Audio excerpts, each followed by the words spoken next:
Good morning, good afternoon, good evening and good night. Yes, well, hello everybody. I am now going to do a video on making these. These are altered playing cards. Now, what you start with is just an ordinary pack of cards. Any old pack will do. That's one I bought at the charity shop.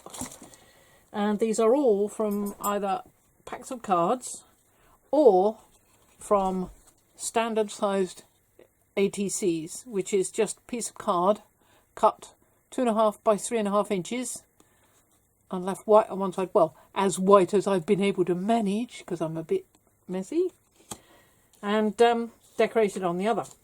The playing cards, however, I've decorated on both sides, as you can see, with various different techniques and inks, paints, cutouts, stamps, everything.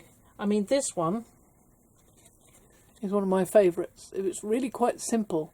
It's just had gesso on the back of the card, and then I stamped this image on the card, and then I cut out a crow and stuck that on, and then just used a corner puncher that I happen to have in hearts and cut the corners, as you can see.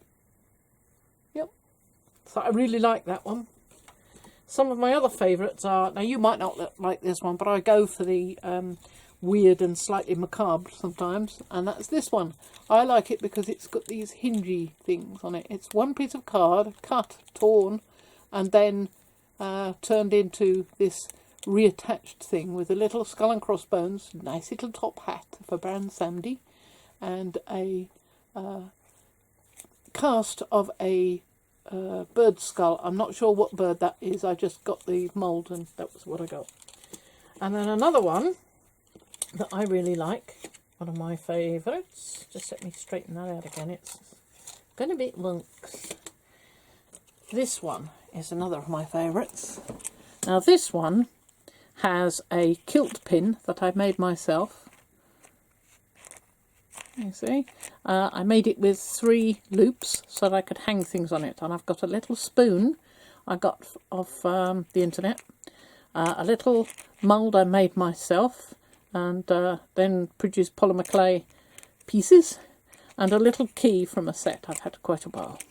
And I've also used a little Tim Holtz knob there because I wanted to. So there you go, that's that one.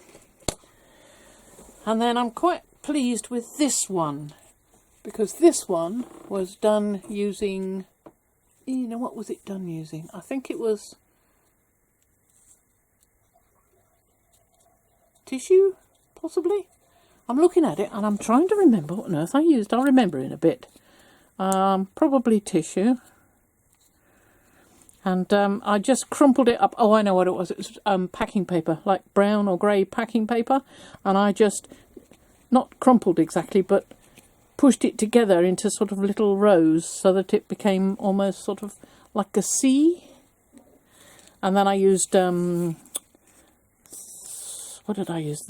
These little tiny bits here, those dots, those are mini art stones. And then I used air dry clay to make these things, and then coloured them with ordinary acrylic paints. So they are, and it's just got acrylic paint colour on it. I'm quite pleased with that one. This one is simple again in a completely different fashion. It's just some stamps of a cat and a reverse stamp of the same cat, and then I've just decorated it with little sort of almost Zentangle-y but much less tidy things, because I'm not very tidy, so I just like them. I think they're nice. They're simple, that one. And then there's things like this is texture paste through a stencil that I made myself of a trilobite. Put a couple of those, and I like these because they're almost sort of like a set done in this orange red. Well, it's actually done with yellow and red too, and it gives you the orange look, but I've again done both sides of those with a more pinky colour on the other side. And these, I love these. These are done with tea bags. That's all they are. You just have your cup of tea, save the tea bag, empty it, draw it out, and then pop it on a card and decorate it. That's all that's happened. I've actually punched that one and that one at the bottom with little rows of holes. You can see them. And this one I've also done with a tea bag. This one's been done with a tea bag, but I haven't done anything with that one yet.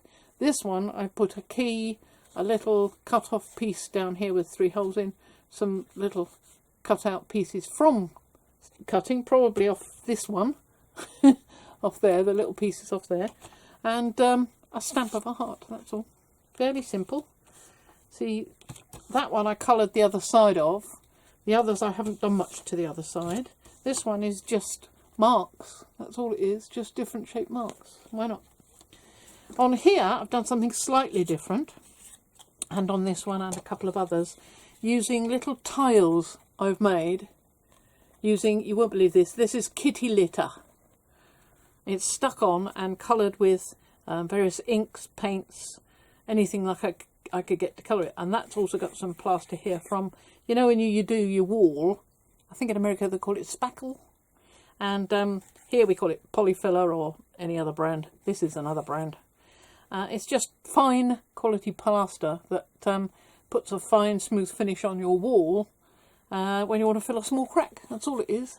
But I've also got some cellophane glitter there on the bottom and a stencil through there.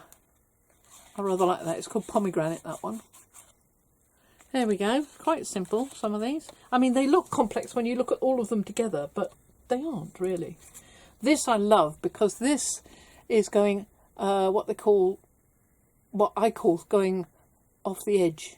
That's probably what other people call it too, I don't know. But it's because this piece is going over the edge, you see. Similar in this one, but not quite so much, going over the edge, you see, like that. Well, now that we've got had a look at all these, I mean, you can attach tassels to them as well, like this, you see. You don't have to stay within the boundaries of the card itself, and I've added a tag at the top to that. So now that we've looked at that, I'll clear the decks and I'll put out some pieces and we'll make one. Okay?